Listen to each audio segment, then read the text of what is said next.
Sir, Assalamualaikum. Walaikum salam. Can you hear me well? Ji sir. That's good. So let's start now, right? So last time I could not finish my class due to power break actually. Electricity was off that time, so I could not return back in that class. So although the class was almost finished, we left just a couple of slides. I think important features of an isolation program we have discussed already, right? These topics we have discussed already. I think it is finished. So the disease prevention program, prevention by vaccination, third point. We have discussed 4 different strategies of disease ideal disease prevention program, right? We discussed, I should go there, right? We are discussing prevention by disinfection and sanitation, prevention by isolation. Now we are discussing prevention by vaccination and prevention by medication. Okay. So prevention by vaccination. Everybody knows about the vaccine, right? What is called vaccine and what it's used in the prevention program. Because if you vaccine usually are used for immunized the bird against common pathogen, right? So it is not like that only one kind of vaccine can prevent all the disease. So that means a single vaccine can protect only a single type of disease, right? So therefore, we need to schedule for vaccinating a farm for preventing diseases. So in that case, usually we have planned, we have scheduled different vaccines with a different period, because some vaccine you cannot give at any age. There are some risk factors, there are some bird type factors. Suppose if you rear boiler, that vaccination schedule will be one type, and if you rear layer bird for longer period of time, that vaccine schedule will be different. So even that in types, bird types, that means the duck, you may vaccinate duck with different schedules. You can vaccinate turkey in different schedules. Okay. So there, it's a big, huge topic actually. So vaccinology is a subject also. So that's why I have given the term here only. So I believe we will discuss in detail this vaccination and what are the type of vaccines and routes of administration of vaccine, and what are the factors that can affect effective vaccination of farm. So that are the topics we will be discussing in the practical classes. You understand? You have the practical classes also on the same topics. You understand? So we'll be discussing all these things there. So that's why I have given the only the title here. Just you choose memorize that vaccination is a strategy for prevention of disease into the farm, right? So last of the point is that prevention by medication. So medication, you know, right? It is treatment. If the disease already out there in your farm, in that case, there is no alternative. Either you should cull this farm or dispose the farm, or you should medicate the birds, infected birds. This is also a kind of prevention, because one farm or couple of birds or some birds, some percent of birds is getting some infection. So if you don't treat it, what will happen? It will spread infection in that farm, and outside of the farm also, neighboring farm also. So that's why in that case, if you just medicate and cure that infected bird, that means that you are preventing the infection to its neighboring farms, even the other birds of the same farm. Okay, so that's why the prevention by medication is also a way of prevention of disease. But however, for the drug purpose, there is some concept, misconcept, I should say. Sometimes here you can see the 2 points I have raised here: preventive medication one and therapeutic medication. So literally, there is no such differences in between the medications. So preventive medications means you are providing providing some medicine prior disease outbreak, right? So this kind of medicine actually practically uh, it is not possible. But the thing should be like that. It is a part of immunization. You can sharpen the innate immune response of a bird through using some what I call vitamins, minerals. Actually, these all are not medication. Okay. However, still we are discussing this thing as a preventive medication, not like that antibiotic therapy as a preventive medication. So by misspelling these words, preventive medication, the quack and some other unethically, some peoples they are prescribing antibiotic to their farms at a lower doses. You understand? They are saying that this is the preventive medication. It's not at all. It is totally wrong. So medicine will work only when you will provide its adequate quantity, adequate dose. Otherwise, that will impact negatively. Understand? So recently, you might heard about some what is called AMR. It is very critical things. AMR, antimicrobial resistance. So this kind of some peoples are claiming the human doctors and some others scientific community sometimes claiming that our poultry industry is a great contributor of this AMR. But I don't believe it. But some part we are we are responsible partly because, as I said, if you use antibiotic as preventive medication, it means that you are contributing AMR. Understand? Yes, sir. So, as a poultry personnel, you will be managing as manager. You will manage a lot of farms. Don't get confused with them. Preventive medication means it's not antibiotic at all. It is like vitamin, minerals, or this kind of things. Because if your farm is lack of mineral, is facing the mineral deficiencies or vitamin deficiencies, that means that these birds are very prone to get infection. So prior getting infection, if you correct this nutritional balance through giving or medicating with the necessary minerals or vitamins, that means it is a preventive medication. Understand? So you are correcting the lacking point prior outbreak of disease. Okay, it is meant that you are sharpening innate immune response of the bird. Okay, so next point is that therapeutic medication. I think no confusion here. Once disease will outbreak there, you must treat the disease condition according to the clinical manifestation. Okay, there should be, if it is bacterial disease, of course, there should be antibiotic, right? Or even though if it is a viral disease, there should be a antibiotic therapy for protecting the secondary infection, right?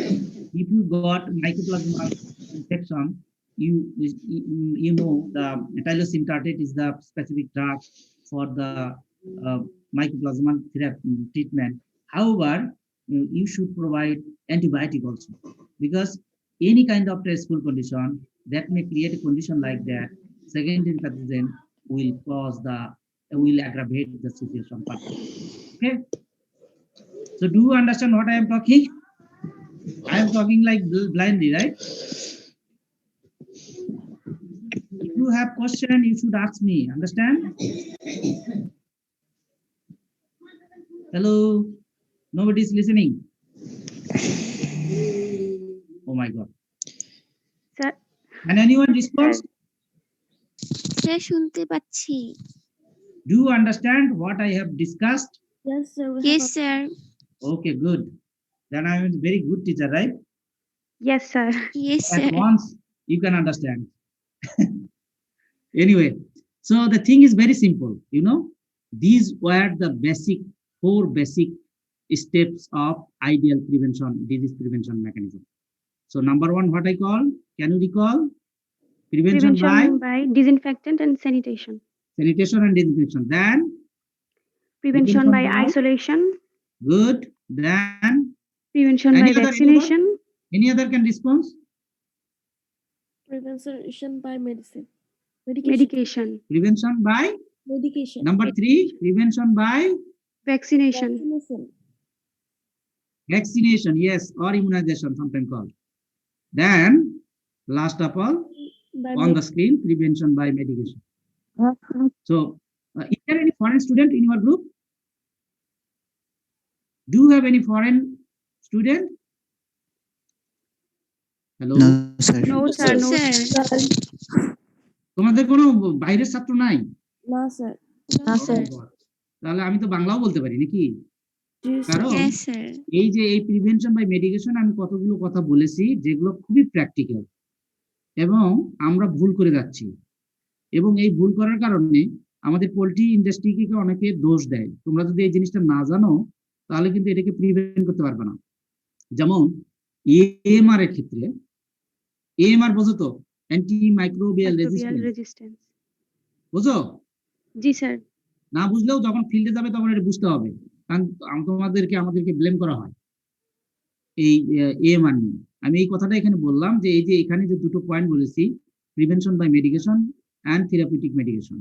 তো prevention by medication এটা mean করে না যে antibiotic একটু slow, যেটা করে ফিল্ডে আর কি, মানে কি বলে, এই যে মিস্টিভাস অ্যাপ্লিকেশন, কতগুলো যে কোম্পানি পার্সোনাল আছে তারা বলে যে না, একটু অল্প ডোজ দিলে পরে প্রিভেন্টিভ থেরাপি হয় অ্যান্টিবায়োটিক দিলে।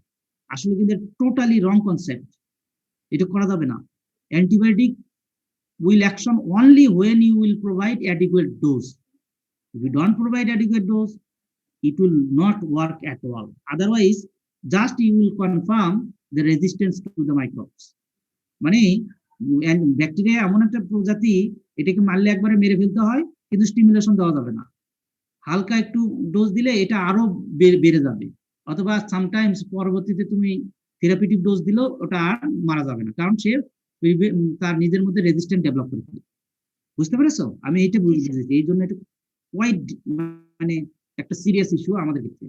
কিন্তু আসলে এএমআর কে আমাদের পোল্ট্রি সেক্টরকে যতটা না বেশি দায়ী করা হচ্ছে, তার চেয়ে বেশি দায়ী কিন্তু agriculture and fish, okay, fisheries. তো এই জন্য আমি বলছি যে আমাদের পোল্ট্রির সাথে যারা জড়িত আমরা, তাদের এই বিষয়টা ক্লিয়ার আইডিয়া থাকতে হবে, এবং আমাদেরকে বলতে হবে যে আমাদের মধ্যে যতটুকু পরিমাণ দেওয়া হয়, তারপরে বার্ড রেয়ার করার পরে একটা পর্যায়ে দিয়ে তাদের আসলে রেসিডিউ থাকে না, রেসিডিউটা বের হয়ে যায়। কিন্তু একটা ক্রপ ফিল্ডে যখন অ্যান্টিবায়োটিক স্প্রে কিন্তু করে এখন, তারপরে আবার দেয়, কি বলে, ফিশারিজে প্রচুর পরিমাণে অ্যান্টিবায়োটিক পানির মধ্যে দিয়ে দেয়, যেগুলো এনভায়রনমেন্টে চলে যাচ্ছে, এনভায়রনমেন্টাল ব্যাকটেরিয়া রেজিস্ট্যান্ট করতেছে, এবং তারা তোমার প্লাজমিড শেয়ারিং এর মাধ্যমে যে কোনো ধরনের প্যাথোজেনের মধ্যেই রেজিস্ট্যান্সটা দিয়ে দিচ্ছে। বুঝতে পেরেছো? এই জন্য আমাদেরকে কিন্তু ডিফেন্ড করতে হবে এইভাবে, no, we are not at all the major contributor of AMR, okay, only some, মানে কি বলবো, ব্যবসায়িক ইন্টারেস্টের কারণে কিছু কিছু রিপ্রেজেন্টেটিভ আছে, তারা যে ভুল বুঝে খামারিদের এরকম খাদ্যের মধ্যে অথবা স্লো ডোজে কিছু অ্যান্টিবায়োটিক বা অন্যান্য ড্রাগ দিয়ে দেয়। এই জিনিসগুলো করা যাবে না। এখন একটা পোল্ট্রি ফার্ম ম্যানেজ করতে গেলে তোমরাই কিন্তু ভবিষ্যতে লিডার, পোল্ট্রি লিডার, তাই না? এই আইডিয়াটা তোমাদের মধ্যে থাকতে হবে, যার ফলে তোমরা প্রিভেন্ট করতে পারবে। ঠিক আছে? আমি শুধু এই কথাটাই বলেছিলাম। আর থেরাপিউটিক মেডিকেশনের কথা যেটা বললাম, এটা তো তোমরা জানোই যে থেরাপি মানে রোগ হবে, কি রোগ হবে তার সেই উপসর্গ দেখে চিকিৎসা দিতে হবে, তাই না? যদি ডায়রিয়া হয় স্যালাইন দিতে হবে, স্যালাইন বাড়াই দিতে হবে, তাই না? আর যদি মনে করে অ্যামোবিক ডিসেন্ট্রি হয়, অফকোর্স মেট্রোনিজাডল টাইপ ড্রাগ দিতে হবে, তাই না? তারপরে আবার যদি মনে করেন না নর্মাল ইনফেকশন হয়েছে, কি বলে ব্যাকটেরিয়াল ইনফেকশন, মনে করো যদি ফেব্রাইল কন্ডিশন, স্নিজিং, কফিং হচ্ছে, সেক্ষেত্রে তোমার অবশ্যই তোমার অ্যান্টিবায়োটিকে যেতে হবে। তবে অ্যান্টিবায়োটিক প্রিভেন্টিভ ডোজ নয়, এটি থেরাপিউটিক ডোজ। প্রিভেন্টিভ ডোজ বলে কোনো ডোজ অ্যান্টিবায়োটিকের নেই, বিশেষ করে অ্যান্টিবায়োটিকের ক্ষেত্রে আমি বলছি। তাহলে প্রিভেন্টিভ মেডিকেশনটা কি? প্রিভেন্টিভ মেডিকেশন আমি বুঝাইলাম, প্রিভেন্টিভ ভিটামিন মেডিকেশন আর মিনারেল। অ্যান্টিবায়োটিকের সাথে জড়িত নয়, এটা হয়তো তোমার নিউট্রিশনাল ইমব্যালেন্স হয়েছে, নিউট্রিশনাল কারেকশন এটা বলতে পারো, যে এমন ধরনের নিউট্রিশন দিচ্ছ যার ফলে তোমার সার্টিন মিনারেলস অথবা vitamins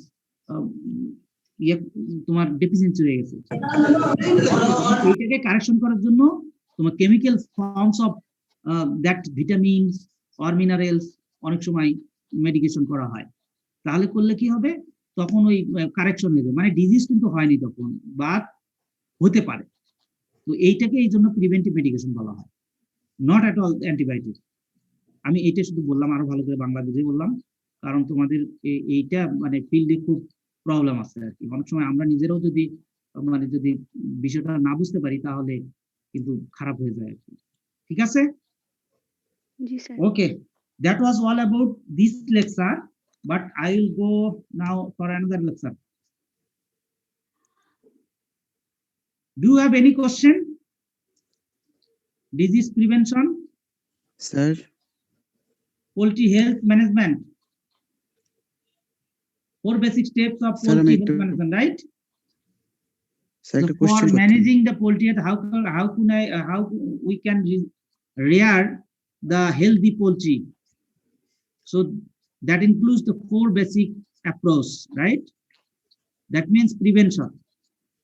Prevention by disinfection, sanitation, prevention by isolation, prevention by vaccination, prevention by medication, right? You should not forget at all. Just remember always. Okay? So let me go. Sir, someone have question. Yes, ask me. Ask me, please. Hello. Sir Yes. Sir এর আগের লেকচারে আপনি বলছিলেন যে এই agriculture field আর fisheries ফিল্ডটা অনেকটাই বেশি দায়ী। তাহলে আমার কোশ্চেন হচ্ছে, এগ্রিকালচার ফিল্ডের সাথে আমাদের পোল্ট্রি ফার্মের কি কোনো রিলেশন আছে এখানে, ডিরেক্টলি নাকি ইনডিরেক্টলি রিলেশন? না, আমি বুঝতে পারিনি, তুমি আমার কোশ্চেনটা বুঝতে পারোনি। আমি যেটা বলেছি তুমি সেটা বুঝতে পারো নাই। পোল্ট্রি ফার্মিংও একটা এগ্রিকালচার, কিন্তু আমি এগ্রিকালচার এখানে বলতে বুঝেছি ক্রপ প্রোডাকশন এবং অ্যাকুয়াকালচার। বুঝতে পেরেছো? কারণ জি, স্যার। আমাদেরকে দায়ী করা হয় একইভাবে, এবং বিশেষ করে তোমরা খেয়াল করে দেখো যে বিভিন্ন সময় পত্রপত্রিকাতেও আসে, যারা ভুল বুঝে লেখে আর কি, যে poultry sector is the major contributor of AMR। কারণ আমরা এটাতে অ্যাফেক্টেড হই, এটা সত্য, কারণ অ্যান্টিবায়োটিক কাজ করে না, আমরা এটা বলি তো, এবং বিভিন্ন ডোজে অ্যান্টিবায়োটিক দিই, এবং এই জন্য AMR এর ধারণাটা আমাদের মধ্যে থেকে, লাইফ সায়েন্সের মধ্যে থেকে গিয়েছে বলে তারা আমাদেরকে আবার উল্টা দায়ী করে, বুঝছো? কিন্তু আসলে বিষয়টা জি, না, স্যার। শুধুমাত্র শুধু আমরা মেজর কন্ট্রিবিউটর নই। ফিশারিজে তুমি দেখো, একটা ফিশে যদি তোমার মনে করো 10 কিলো মানে 1 কিলো রিকোয়ারমেন্ট থাকে কোনো একটা ড্রাগের, কিন্তু তারা কিন্তু ওখানে 10 কিলো দেয়। কারণ কি জানো? কারণ দেয়ার আর এনভায়রনমেন্টাল স্পিল ওভার বলে এটাকে। এগুলো বেশিরভাগ অ্যান্টিবায়োটিক আনইউজড এনভায়রনমেন্টে রয়ে যায়, ঠিক আছে? এবং যেগুলো কনফার্ম জি, স্যার। করবে মানে antimicrobial resistance to the environmental microflora and fauna, যতগুলো মাইক্রোজীব আছে সবগুলোই কিন্তু এগুলো পেয়ে যাচ্ছে ধীরে ধীরে মাইনিউট ডোজে, তাই না? এবং অল্প জি, ডোজে স্যার। ধীরে ধীরে তারা রেজিস্ট্যান্ট হয়ে যাচ্ছে তার এগেনস্টে। কারণ অ্যান্টিবায়োটিকটা তো শত্রু, তাই না? শত্রু যদি তুমি জি, স্যার। আমি তোমাদের একটা বড় এক্সাম্পল দেই। ধরো you are a group of people, you are moving somewhere, someone of you get hurt by some other group, opposite group, okay? যে একটা চট দিল একজনকে, দিলে সে ফিরে এসে কি বলবে? সবগুলোকে বলবে না, তোমাদেরকে বলবে না, বলবে যে ও বেটা আমাকে একা পেয়ে মেরেছে, বলবে না?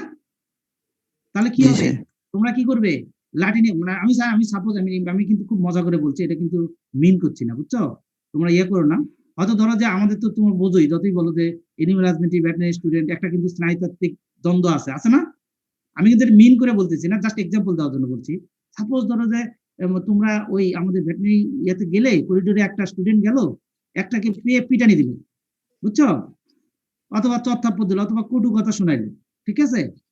তোমরা কি করবে, যখন ওরা আবার এইদিকে আসবে তখন কিন্তু সবাই মিলে আগে থেকে সেন্সিটাইজ হয়ে আসলো, তখন তোমরা তাকে পিটানি দিবে, তাই না? হবে না? মানে বড় ধরনের কোয়ালিশন হবে। মানে এই জি, স্যার। আমি একজাক্টলি এটা বলছি, যদি অ্যান্টিবায়োটিক অল্প ডোজে ছড়িয়ে পড়ে তাহলে হবে কি, তারা সেন্সিটাইজ হয়ে থাকে, পরবর্তীতে তুমি বড় ডোজ দিলেও আর কোনো কাজ হবে না। হবে? কারণ দে হ্যাভ অলরেডি ডেভেলপ না দেয়ার। স্যার। তো এই জন্য বলেছি যে এই অ্যান্টিবায়োটিকের ক্ষেত্রে এই কথাটা খুবই জরুরি, যে আমাদেরকে দায়ী করা হয়, আমরা দায়ী না আসলে। কারণ আমাদের মধ্যে খুব কম পরিমাণ আছে মিস ইউজ হয় অ্যান্টিবায়োটিক, তারপরে হয় না তা বলে কোন জায়গায় হয়, আমি যেটা বললাম যে প্রিভেনশন বাই, হ্যাঁ, হ্যালো, কেউ কিছু বলেছো? হ্যালো, তোমরা রেসপন্স না করলে তো আমি বলতে পারবো না। স্যার ভুলে বলে ফেলেছি। স্যার কেউ কিছু বলেনি স্যার। বলেনি না? তাহলে তোমার কোশ্চেন কি ওটা ক্লিয়ার? হয়তো স্যার মাইক্রোফোনটা অন হয়ে গেছে। হ্যাঁ, জি স্যার। উত্তর ক্লিয়ার পেয়েছো? জি স্যার। হ্যাঁ, ওইটা ওই রকম জি স্যার, বুঝতে পেরেছি স্যার। বুঝতে পারো নাই। বিষয়টা হলো, আমি বলেছি যে আমাদের এই মানে যেভাবে একটা ভুল দায়ী করা হয় সেটা যেন না করা হয়। আমরাও কিছু ভুলও করি, ঠিকই আছে। ওই যে বললাম না যে দুষ্ট যারা আছে, কি বলে, কোম্পানি পার্সোনাল কিছু কিছু লোকের নিয়োগ দিয়ে রাখছে, তারা যা খামারিদের ভুল বুঝায়, বলে দেয় যে না, সামনে কিন্তু এটা হয়, অল্প ডোজে যদি দেন তাহলে কিন্তু আর হবেই না। এটা ভুল কনসেপ্ট, এটা করা যাবে না। ঠিক আছে, আমি সেটা শুধু বলেছি তোমাদেরকে। তো ঠিক আছে, তো আমি জি এই স্যার। আমি একটা অন্য টপিকসে যাচ্ছি এখন। আমি এখন বলবো তোমাদের, যেহেতু ডিজিজ প্রিভেনশনের পোল্ট্রি ফার্মিং যে ইনিশিয়েটিভ, আমার আর একটু শুনে নেওয়া দরকার, এটা কি হয়েছে কিনা? হ্যাচারি ম্যানেজমেন্ট পড়ানো হয়েছে? না স্যার। হয়নি না? ঠিক আছে, আমি তাহলে একটু আলাপ করছি। এটা পোল্ট্রি ডিজিজ ম্যানেজমেন্টের শুরুটা হওয়া উচিত এই হ্যাচারি ম্যানেজমেন্ট থেকে, তাই না? হ্যাচারিকে তো আতুরঘর বলা হয়, এখান থেকেই তোমার যদি হেলদি চিক না আসে তাহলে কোনোদিনই তুমি হেলদি ফার্ম পাবে না। মানে একটা কথাই থাকে না, সরিষার ভিতরে ভূত, যদি সরিষার ভিতরে ভূত থেকে যায় তাহলে কিন্তু তোমার কোনো লাভ হবে না। হবে? না স্যার। এই জন্য hatchery management should have some principle. এই প্রিন্সিপল মেনে তোমার হ্যাচারিকে ম্যানেজ করতে হবে। তো এখন দেখো, basic hatchery management, what does hatchery management includes. আমি কতগুলো পয়েন্টে কথাগুলো বলার চেষ্টা করেছি, তোমরা খেয়াল করো। The building and equipments in which the fertile egg is converted to a day-old chick. Poultry and other fowl must be clean and sanitary. That means the hatchery buildings and the equipment associated with hatching egg until the chicks derived, that can be for poultry or waterfowls or other things. Okay, any kind of poultry, that instrument and equipment, everything should be clean and sanitarily clean. Sanitarily clean, I told already, right? What is called disinfection and sanitation. Yes, আমি sir. বলেছি না এটা? জি sir. ওকে, এটা confused হবে না আর কি। এগুলো তোমাকে ইনশিওর করতে হবে clean.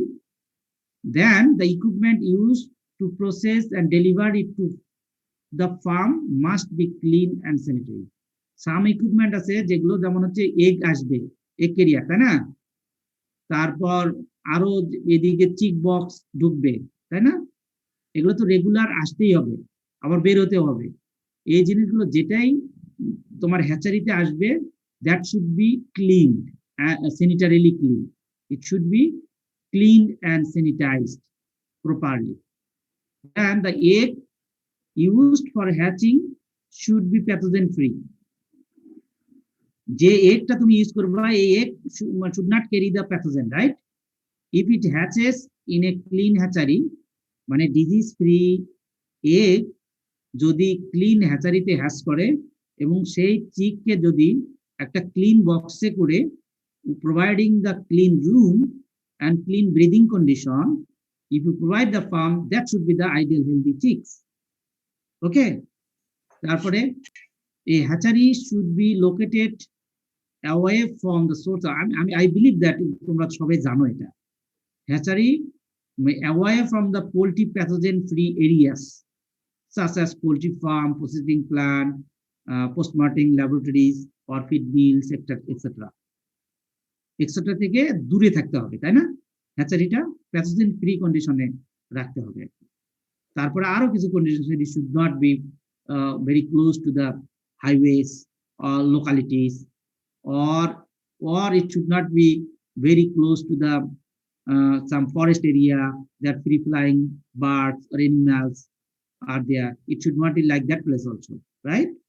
So it should be an ideally separated pathogen free areas. Okay. A hatchery design has a one-way traffic flow. আমার মনে হয় এই ডিজাইনটা তোমরা পড়েছো কি কোনো সাবজেক্টে? হ্যালো, তোমরা হ্যাচারি ডিজাইন পড়েছো কোথাও? হ্যালো, No, তো sir. ডিজাইন এই সেমিস্টারে পড়াবে স্যার, ফার্ম প্ল্যানিং পড়াবে, এখন পড়ায়নি না? তো যাই হোক, আমরা জাস্ট শুধু আইডিয়া দিচ্ছি যে একটা হ্যাচারি ডিজাইন কি হওয়া উচিত। মানে প্রথম পয়েন্ট হচ্ছে ওয়ান ওয়ে ট্রাফিক ফ্লো। তোমার ট্রাফিক ফ্লো, হিউম্যানের মুভমেন্ট, হ্যাঁ, ওয়ান ওয়ে মুভমেন্ট আর কি, একদিকেই ঢুকবে আর একদিকে বের হয়ে যাবে।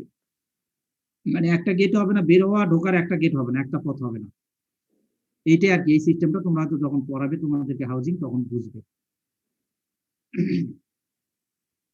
তারপর হচ্ছে each hatching room should be design for washing and disinfection. মানে হ্যাচিং রুমটা কিন্তু একটা ব্যাচ হ্যাচ হওয়ার পরে ওটা কিন্তু ডার্টি হয়ে যায়, হয় না?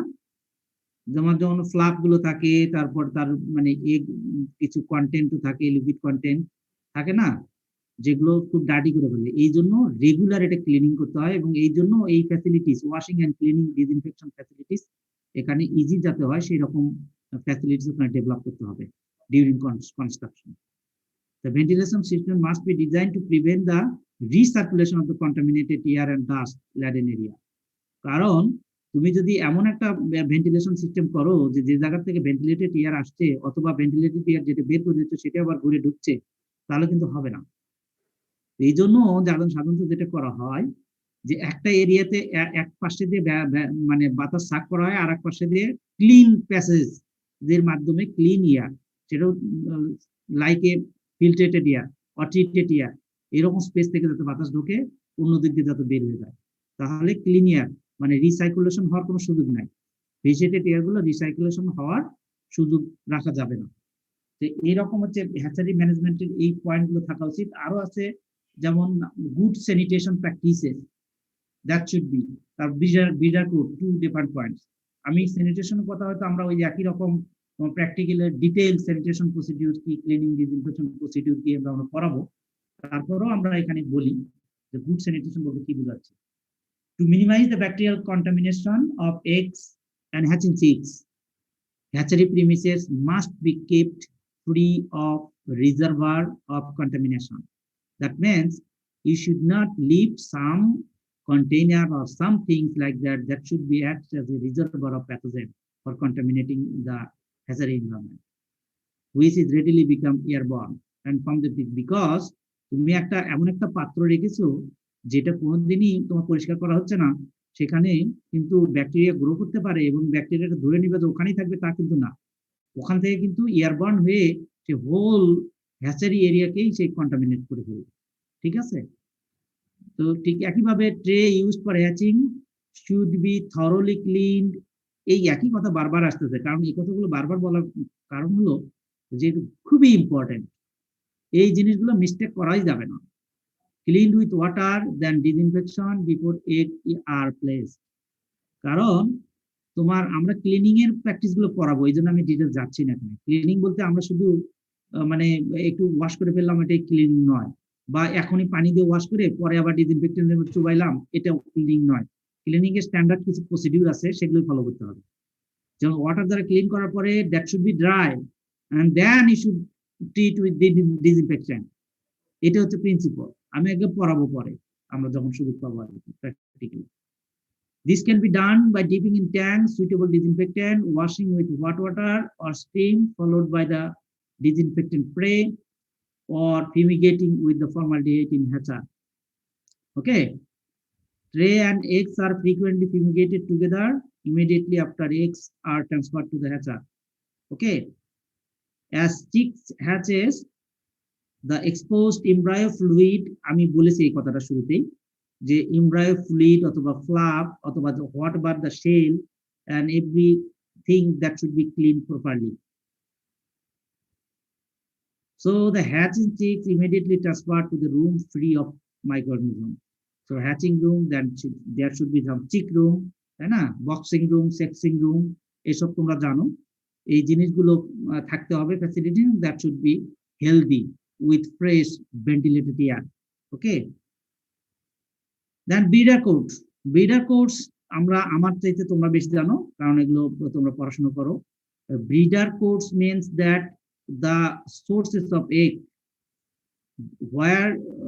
wherever the hatching eggs you are obtaining, that means parents of history should be provided with this breeder code. That means that the breeder will provide you this code saying that the eggs are free from all kind of pathogen free, or they will describe in that codes how they manage the parent stock. However, what are the vaccines they have given, whether their maternal antibody possibility is there or not, like that, this kind of information should be provided with the breeder codes.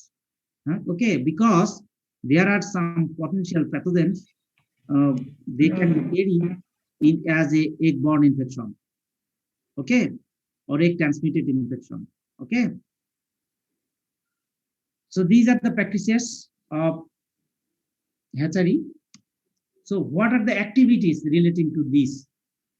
আমার মনে হয় তোমরা জানো যে একটা হ্যাচারিতে কি কি ধরনের অ্যাক্টিভিটিস থাকে, যেমন একটা বলেছি এগ রিলেটেড অ্যাক্টিভিটিস, দেন থাকে building and equipment related activities, chick related activities and traffic related. So egg related activities include the collection of the hatching eggs, cleaning of the eggs, pre-incubation fumigation, egg breakout analysis, breeder management and boiler flock management, candling, etc. This kind of activities we usually manage in a hatchery. And other thing is the building and equipment related. I have discussed some of the points at the beginning, right? Then chick related operations and traffic related operations. So let's discuss some of these operations. So pre-incubation fumigation, this is the very basic thing you should do. You should fumigate the whole hatchery area prior starting the incubation. Okay, that means it may be the egg fumigation and room fumigation as well. Okay, so after cleaning, fumigate the eggs using 75 gram potassium permanganate and 150 ml of formaldehyde mixture for 100 cubic feet areas. And how long you will provide that egg for the fumigation? 20 minutes. Why it is written 20 minutes? Longer is devastating for the embryo. Understand?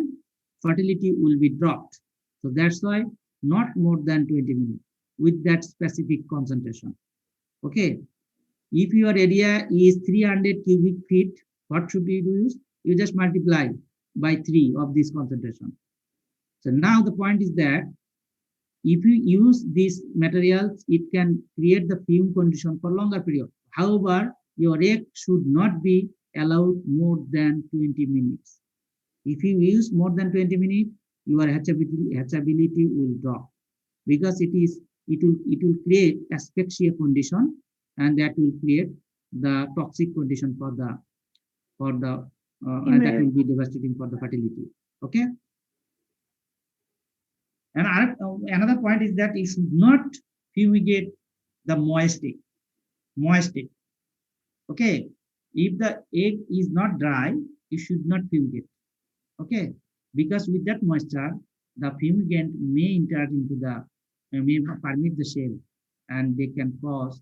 And in fact, the formaldehyde gas activity is 10 times higher as it in its dry condition, in the liquid condition. When there will be the water, suppose if you expose to the fumigant, your skin will not show any sensation. However, your nostrils, your eyes, they will be show the burning sensation, because the aldehyde will just dissolve in that water of the lacrimal fluid or in the nostril fluids, and then its activity is increased, and that's why that sensation you can feel. Okay, so এই জন্য আমরা বলছি যে তোমার egg যদি moist থাকে সেটাকে কোনো ফিউমিগেশন করা যাবে না।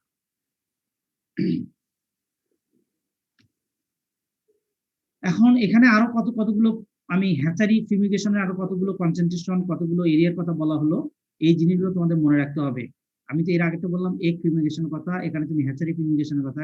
তবে হ্যাচারি ফিউমিগেশন যখন বিল্ডিং ফিউমিগেশনের কথা বলবা, তখন কিন্তু overnight fumigation is good, and repeated fumigation, or at least 3 time fumigation is important for complete destruction of pathogen. Okay, so আমি এগুলো আর স্পেল আউট করছি না, এগুলো লেখা আছে, তোমরা দেখে নিও। হ্যাঁ, সো এখানে মেথডের কথা বলা আছে, তা আমি শুধু মানে অ্যাজ এ হোল তোমাকে মেইন প্রিন্সিপালটা আমি বলতে চাচ্ছি, যেটা হলো যে দুটো কম্পোনেন্ট আছে, একটা হচ্ছে তোমার পটাশিয়াম পারম্যাঙ্গানেট, আর একটা হচ্ছে ফরমালিন গ্যাস। ওকে, তো এখন আমি এর আগে যেটা বললাম আর কি 1:2 রেশিও বললাম না, 75 and 150 ml, এটা কিভাবে তুমি মিক্স করবে, এটা একটা প্রিন্সিপাল আছে। প্রিন্সিপালটা যদি না মানো তাহলে কিন্তু ডেঞ্জারাস। যেমন ওই যে অ্যাসিড ওয়াটার মিক্সের মধ্যে আমরা পড়েছি না ছোটবেলায়, কিন্তু অ্যাসিড কি ওয়াটারে দেবে না ওয়াটার ইন অ্যাসিড দেবে, কোনটা? ওয়াটারের মধ্যে অ্যাসিড দেব। ইয়েস, ঠিক একই রকম ওই রকম প্রিন্সিপালটা এখানে তোমার মনে রাখতে হবে। সেটা কি? পটাশিয়াম পারম্যাঙ্গানেটের ভিতরে তোমার ফর্মালডিহাইড দিতে হবে, ফর্মালডিহাইডের ভিতরে পটাশিয়াম পারম্যাঙ্গানেট দেওয়া যাবে না, তাহলে কিন্তু এক্সপ্লোশন হয়ে যাবে। ঠিক আছে, এটা মনে রাখতে হবে। ঠিক আছে, আরো কিছু বেসিক পয়েন্ট আছে, যেমন এটা যেহেতু বার্নিং একটা কন্ডিশন তৈরি করে এবং সেখান থেকে ফিউম বের হয়, এই জন্য এটাকে কখনো ফ্লেমেবল কন্টেইনারের মধ্যে করা যাবে না। এটা either should be metallic, or either should be earthen, or মাটির পাত্র, or some enamel things, মানে non flammable material you must use. Okay, আর আমি যেহেতু বললাম যে এই অ্যাক্টিভিটিটা বেশি হয় কত, মানে বেশি হয় সার্টেন হিউমিডিটি মধ্যে। যদি ওই রুমের বেশি এক্সট্রিম ড্রাই কন্ডিশন থাকে, সেখানে যদি ফিউমিগেশন দাও, ফিউমিগেশনের অ্যাক্টিভিটি কম হবে। কিন্তু এখানে যদি 70-80% হিউমিডিটি থাকে রুমে, সেখানে বেশি জার্মিসাইডাল ইফেক্ট হবে। ঠিক আছে, এই কয়টা পয়েন্ট তোমরা মাথায় রাখবে আর কি ফিউমিগেশন করার। এবং ফিউমিগেশনের কতগুলো মেথড আছে, প্রথম একটা মেথড বললাম, আরো কিছু মেথড আছে যেখানে হচ্ছে ফর্মালডিহাইড লাগে না, ফর্মালডিহাইড না দিয়েও শুধুমাত্র প্যারাফর্মালডিহাইড পাউডারকে যদি হিট করি, তাহলে কিন্তু এরকম তোমার গ্যাস দেবে, ফর্মালডিহাইড পাউডার দেবে হিট করলে। কিন্তু ওই ক্ষেত্রে কিন্তু কোনো হিটের প্রয়োজন নেই, শুধু দুটো মিক্স করে দিলেই তোমার বাম্পিং হয়ে যাবে। আর ওয়ার্ডিং আমি বোধহয় এটা বলেই ফেললাম নাকি? ও, তোমার পার্সোনাল সেফটি আমি একটু আগে বলেছি যে যেহেতু এই ফর্মালডিহাইড গ্যাসগুলো যদিও গ্যাসিয়াস পর্যায়ে রুমের মধ্যে থাকে, সেখানে যদি তুমি এক্সপোজড হও, তাহলে কি হবে, তোমার চোখে বার্নিং সেন্সেশন হবে এবং নোজে সেন্সেশন হবে অপারেটরে। এই জন্য তোমার মানে ফেস মাস্ক, তারপর I goggles, protective I goggles, এগুলো করে তোমাকে প্রোটেকশন নিয়ে কাজ করতে হবে। ঠিক আছে, আর প্রিরিকুইজিট অফ ফিউমিগেশন আমি এগুলো বলে ফেললাম মনে হয়, আমি এই কথাগুলো বলে ফেলছি না, শুধু বাদ রয়েছে টেম্পারেচার। ফিউমিগেশনের আইডিয়াল টেম্পারেচার হচ্ছে ambient condition, ambient condition to physiologic temperature, that means 24 to 38 temperature, এর মধ্যে যদি টেম্পারেচার থাকে তাহলে ভালো। এখন এই যে শীতের মধ্যে আমরা ফিউমিগেশন করি না, যা দেখবে ফার্মগুলোতে ফিউমিগেশন করে কোনো রকমে যে ফিউমিগেশন দিয়ে বসে থাকে, তা হবে না, কিন্তু ওই রুমের হিটার দিয়ে টেম্পারেচার বাড়াতে হবে। যদি তোমার অ্যাম্বিয়েন্ট মানে রুমের টেম্পারেচার যদি 10 ডিগ্রি 12 ডিগ্রি হয়ে থাকে, তাহলে ভালো ইফেক্ট পাওয়া যাবে না। তো সেখানে কি করতে হবে, কোনো রুম হিটার দিয়ে অথবা যেভাবেই হোক ওখানে টেম্পারেচার এই মানে 30 অথবা 30 প্লাস মাইনাস নিয়ে যেতে হবে, তারপরে তুমি ফিউমিগেশন দাও। ঠিক আছে, আর বাকি কথাগুলো আমি বলে ফেলছি, ঠিক আছে। এই কষণ একই কথা বারবার বলেছি আমি, এটা বললাম তো। এখন ধরো যে তোমার আমি এগের ক্ষেত্রে যেরকম বললাম যে 20 মিনিট দিতে হবে, কিন্তু 20 মিনিট পরে ওই রুমে তো আসলে গ্যাসটা থেকে যাবে, তাই না? কিভাবে আমরা করবো? ওর কি আমরা এগটা বের করে নিয়ে আসবো? বের করতে যাবে না এ থেকে। তাহলে কি করতে হবে? এখানে নিউট্রালাইজার আছে, বুঝছো? নিউট্রালাইজার হচ্ছে কি 25% অ্যামোনিয়াম হাইড্রোক্সাইড যদি ওখানে দিয়ে দাও, তাহলে তোমার সাথে সাথে এই ফরমালডিহাইড গ্যাসগুলো নিউট্রালাইজড হবে, ঠিক আছে। এইটা আমি বললাম। তো আমরা কিন্তু আমি যে কথাগুলো বললাম প্রত্যেকটা কথাই কিন্তু আমরা প্র্যাকটিক্যালি জিজ্ঞেস করি আমরা, বুঝছো? তো তোমরা এই জিনিসগুলো যেন ভুল করো না, এগুলো এই পয়েন্টগুলো মাথায় রাখবে, পড়বে, তাহলে ভালো করবে আর কি তোমরা। এই যে লো টেম্পারেচার ফর্মালডিহাইড গ্যাস তার অ্যাক্টিভিটিস লুজ করে, ড্রাই টেম্পারেচারও লুজ করে, সেই জন্য বললাম যে ideal temperature, ideal humidity is important. Egg স্যানিটেশনের কথা আমরা বলেছি, এগ স্যানিটেশন, এগ ডিপিং, আমার মনে হয় তোমরা এগুলো পড়েছো কিছু। Egg sanitizer, egg sanitizer, one way is the fumigation, other way is the washing, egg washing. সেটা ড্রাই ওয়াশিং হতে পারে, যেমন স্যান্ড ওয়াশিং বলে যেটা, তারপরে লিকুইড ডিপিং বলে, তারপরে স্প্রেইং বলে, এগুলো করে করা যায়। কিন্তু দেয়ার আর সাম ডিপিং এজেন্ট এখানে বলা আছে, তোমরা এগুলো করে নিও আর কি, তাই না? আর এগ ইনোকুলেশন নামে একটা পদ্ধতি জানবা, যেট is not practical at all. এটা তো এক্সপেরিমেন্টাল পারপাসে অনেক সময় করা হয়, যে ইনজেকশন সেলের ভিতরে ইনজেকশন দেওয়া হয়, যেহেতু ইন্ট্রা যদি মানে হ্যাচারি ক্ষেত্রে আমরা কেন বলি এটা ইম্পর্টেন্ট নয়, কারণ হচ্ছে আমরা হ্যাচারি ক্ষেত্রে অবশ্যই তোমাকে ইনশিওর করতে হবে প্যারেন্টস তরফ থেকে যে না, এর ভিতরে কোনো মানে ইনফেকশন নেই এগের ভিতরে, এই জন্য এইটা করতে হবে আর কি। তো এগুলো তোমরা দেখো, এগ ট্রিটমেন্ট করা হয় অনেক সময়, যে অ্যান্টিবায়োটিক, টাইলোসিন টার্ট্রেট ইনজেকশন দেওয়া হয়, ডিপিং করা হয়, এই বিষয়গুলো। আমি কুইক পাস করলাম এই কারণে, আমার একটা মিটিং আছে, আবার ডিপার্টমেন্টে যেতে হবে, already 43 minute, still you have some couples of minute. তা আমি এই লেকচারটাও মোটামুটি শেষ করে দিলাম। এরপরে তোমাদের অনেক জানার কোশ্চেন থাকতে পারে, তো তোমরা পড়বে। আর প্র্যাকটিক্যাল ক্লাসে আমি ফার্দার, যেহেতু আবারও আমরা ফিউমিগেশন নিয়ে আলাপ করবো ওখানে, সেখানে আমি ক্লিয়ার করবো। হ্যাঁ, ঠিক আছে। জি স্যার। জি স্যার। জি স্যার। ওকে, তাহলে আমার একটু কুইক পাস করতে হবে আর কি, আমার 10টা থেকে একটা মিটিং আছে, আমি বাসায় এখন, আমি অফিসে যাব, ঠিক আছে। জি স্যার। জি স্যার। তোমাদের থেকে আমি বিদায় নিলাম, আর কোশ্চেন নিচ্ছে না, কোশ্চেন তোমরা রেডি করে রাখবে, পরের কোনো ক্লাসে যদি এই ক্লাসে কোশ্চেন থাকে আমাকে জিজ্ঞেস করবে। ওকে জি স্যার। জি স্যার। ওকে, আসসালামু আলাইকুম স্যার। আসসালামু আলাইকুম স্যার। সালাম।